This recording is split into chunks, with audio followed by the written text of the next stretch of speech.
masaya lang po namin talaga when I met you in Tokyo. It's not even the best act.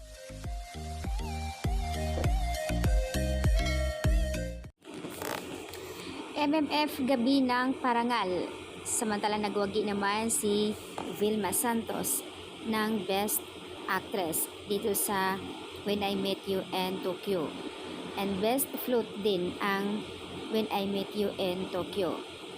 At dito naman din sa MMF Fernando Poe Jr. Memorial Award for Excellence 2023.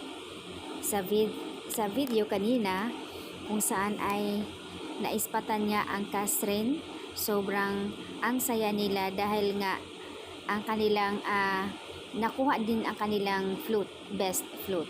Congratulations naman sa mga cast ng When I Met You in Tokyo. At dahil nga dito, nakakuha nga si Star for All Season, Vilma Santos Best Actress. Pang third time na niya ito nakakuha ng Best Actress. Nag-react naman ang mga fans or yung mga ibang mga taga-network. Kasi nga, alam naman ng lahat ay nangunguna nga ang rewind. Kiladong yan.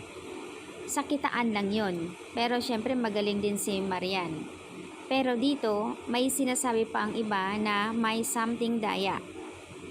Kasi nga daw ay talagang nagulat ang lahat na tinanghal ng Best Actress si Vilma Santos.